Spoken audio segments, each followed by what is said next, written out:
Hello, viewers, and welcome to today's program where we are looking at what is happening in the nation DRC.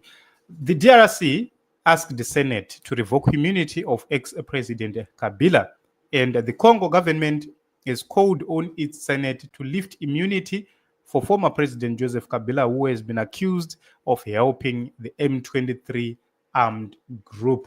So this is what is happening in DRC, and it's a very, very deadly move which is being made by Felix Tshisekedi. Remember that things are not well in the Eastern DRC with the M23 now in charge of that region. And we need to take a look onto what is really happening and what is really transpiring.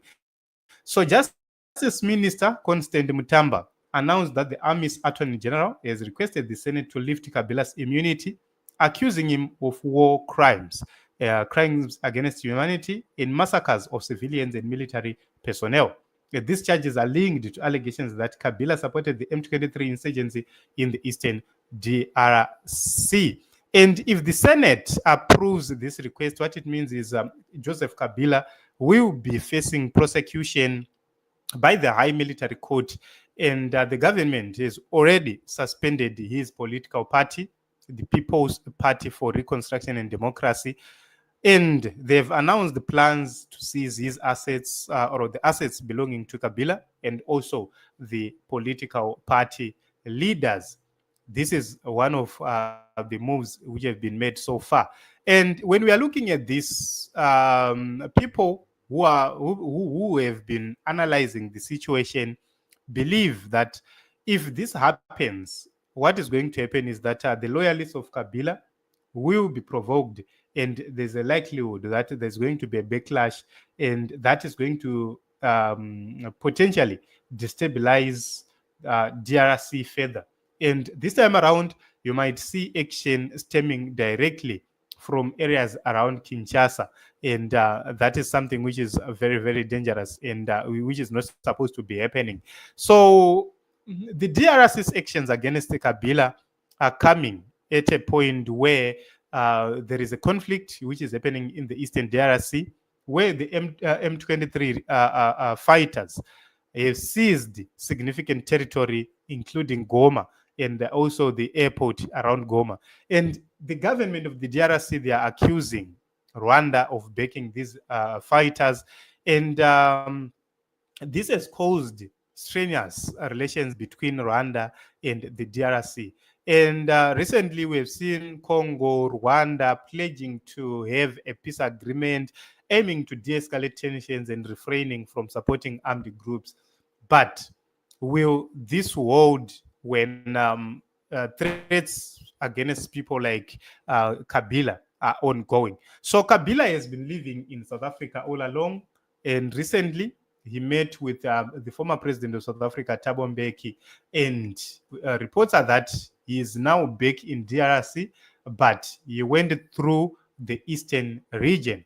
So when you look at it, the person who is leading the M23 now, or who is leading an alliance of with the M23, is a former ally of Kabila, somebody who was leading the Electoral Commission. According to the accusations from the opposition, they both manipulated the 2019 elections and then declared Felix Tshisekedi as winner wrongly. So what is happening is that when Kabila returned to DRC, he claimed that he wanted to help address the Eastern crisis. And that is what he said right there. But people believe that his return could complicate the ongoing US-backed peace efforts in that region. So Kabila, who was a president since 2001 to 2019, was then granted immunity as a senator for life after stepping down. And his tenure, which was marked by allegations of corruption and human rights abuses, they are now going to revive these charges against him and also possibly add new charges as we read above. So what they say that the current government, whatever which is happening, they are saying that they want to hold Kabila and others accountable. But this has been viewed as a political tactics by Tshisekedi to undermine Kabila.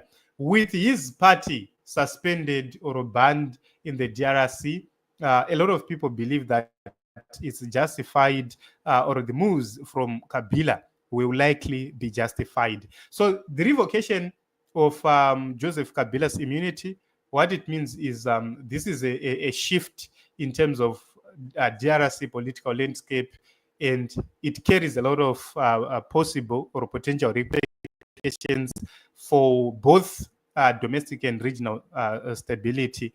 And as long as there is a conflict in DRC, there will be a conflict within the region. DRC will continue to blame other countries. But people believe that this is a matter which need Felix Tshisekedi and others to sit down and resolve this amicably. So we will wait to see what the Senate is going to do. Is the Senate going to decide against Kabila, or the Senate will continue to maintain the immunity of Kabila?